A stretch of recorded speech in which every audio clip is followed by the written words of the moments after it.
Sonia, bonjour. Frédéric, bonjour. Bonjour. Nous avons un cas aujourd'hui exceptionnel. C'est quelque chose. Ça va être sympa. Non, mais je le sens déjà. Je sens qu'il y a, de l'idée dans l'air. Potentiel. Un potentiel. Ouais. Voilà, très bien. Allons-y.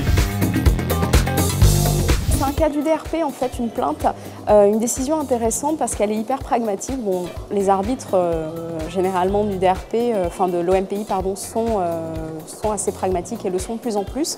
Et là, on a un cas, en fait, donc on a le nom de domaine litigieux, c'est armourgames.com. Un truc de jeu en ligne, ça, non? Oui, complètement, oui. Ah ouais, c'est d'accord. ça. Okay. Ça se devine un petit peu. Hein. Ouais, bah oui, non, mais c'est bien. Comme quoi, un nom de domaine qui vous donne la couleur du service qui est derrière, c'est un nom de domaine bien choisi en général. Complètement, mais c'est ça, c'est le cœur d'activité du plaignant.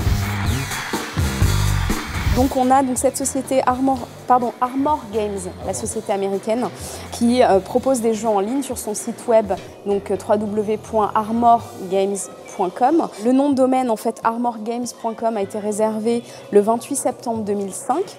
Elle a également une marque Armor Games déposée aux États-Unis le 1er décembre 2005. Sur une intention de premier usage le 29 septembre 2005. Et ensuite, elle a détecté le nom de domaine armourgames.com. Donc la seule différence, en fait, c'est l'ajout de la lettre U à l'intérieur. Voilà, exactement. Postérieur à son enregistrement, en fait. Oui, oui, Armour et postérieur, d'accord. Armour Game, en fait, a été réservé le 6 octobre 2005. Donc les autres, c'était 28 septembre 2005, le nom de domaine, et 1er décembre, la marque. Et 6 octobre, le nom de domaine litigieux.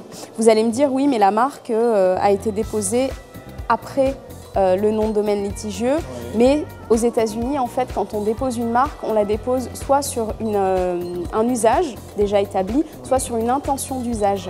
Là, c'était sur un usage déjà établi depuis le 29 septembre 2005.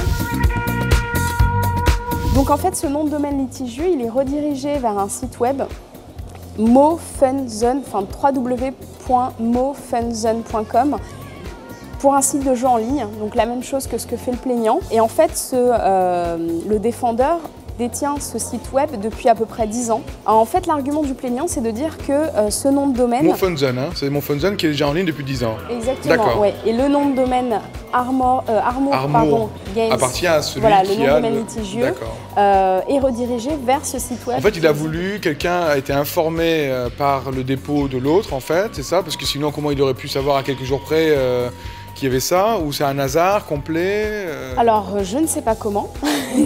Non, en fait, c'est... Oui, on n'a pas le détail de comment ils ont détecté. C'est bizarre que quelques jours après, quelqu'un soit au courant de ce terme-là précisément, comment il a été enregistré par qui. C'est intéressant cette question parce que ça appelle l'idée que quand on a un nom de domaine ou une marque, par ailleurs...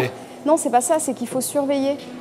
Ah oui, il faut surveiller. Son nom de domaine pour vérifier notamment les noms de domaine qui se rapprocheraient. On dépasse, oui, alors ce qui se rapprocherait, parce que là, il y a MOU, mais s'il y a DOZO, s'il y a DOZU... Si on fait une surveillance bien comme il faut, on la détecte. Hein. Ah oui, bah là, il y a juste... faire une surveillance de similitude. Voilà, une surveillance de similitude. Voilà, il faut faire une surveillance de similitude, exactement. Donc là, ouais, effectivement, il faut... Tout à fait, d'accord. Donc, je ne sais pas s'il faisait une surveillance, en tout cas, il a détecté ce nom de domaine qui est quasi identique au sien et à sa marque. Là, je ne rentre pas trop dans le détail de la procédure, etc. Mais l'idée, c'est que le plaignant, il fait valoir que le nom de domaine il est similaire à sa marque et à son nom de domaine. Il revendique le fait que le détenteur fait un usage de mauvaise foi parce que, qu'il détient déjà le nom de domaine de mauvaise foi parce qu'il n'a pas d'intérêt légitime dessus, et ensuite qu'il l'utilise de mauvaise foi parce qu'il le redirige vers un site qui propose des jeux en ligne, donc activité complètement concurrente. De l'activité du plaignant. Donc le défendeur, lui, alors c'est là où c'est intéressant, explique en fait que c'est lui qui a eu l'idée du nom de domaine armourgames.com et même armorgames.com, je m'explique. En fait, il a, on a vu qu'il avait son nom de domaine mofunzone.com depuis pratiquement, plus de 10 ans. Voilà. Et en fait, il a contacté un groupe de développeurs de jeux vidéo pour leur annoncer qu'il allait changer de nom et prendre le nom armourgames.com, enfin Armour Games en tout cas. Voilà. Et parmi ces développeurs faisait partie en fait l'actuel dirigeant de la société Armor Games aux États-Unis. Il a donné l'idée, enfin il a expliqué qu'il voulait changer le nom de sa société. Le monsieur qui était là, enfin le dirigeant de la société Armor, qu'est-ce qu'il fait? Il va déposer le nom de domaine armorgames.com, il va déposer la marque dans la foulée. Et le premier donc, qui a eu l'idée, en l'occurrence le Defender, en tout cas c'est ce qui a été retenu, et ce contexte en fait particulier démontre que le Defender avait un intérêt légitime à ce nom de domaine, à avoir ce nom de domaine-là, puisqu'il a réservé armorgames.com, il a fait valoir que c'était la prononciation canadienne en fait, et que armorgames.com c'était une prononciation américaine, et donc il a réservé ce nom de domaine qui était disponible, parce que c'est lui qui avait eu l'idée avant. Il n'a pas pris de marque ni quoi que ce soit, enfin, fait de dépôt de marque parce qu'il a vu que l'autre avait déposé, mais il a redirigé simplement sur son site web, il n'a pas changé de nom finalement.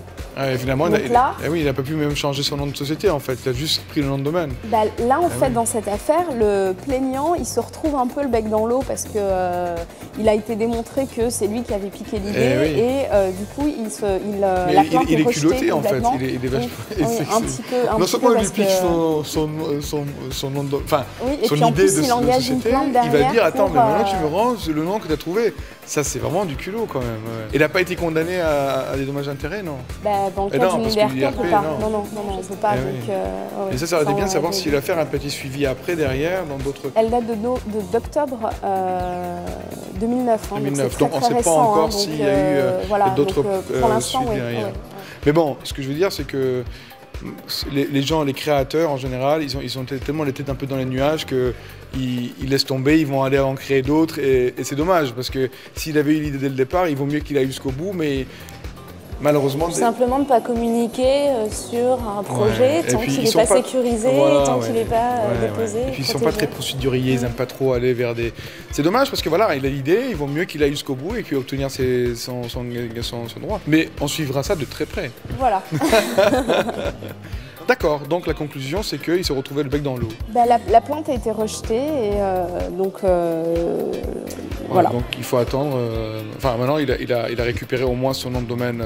En tout cas, il n'a pas perdu. Il n'a pas perdu. Il n'a pas perdu. Et puis après pour le reste, c'est vrai qu'il n'a pas agi, mais bon. Il n'a pas agi. Bon, on verra. Qui sait? À suivre. À la semaine prochaine. À la semaine prochaine, Sam. Merci. Au revoir.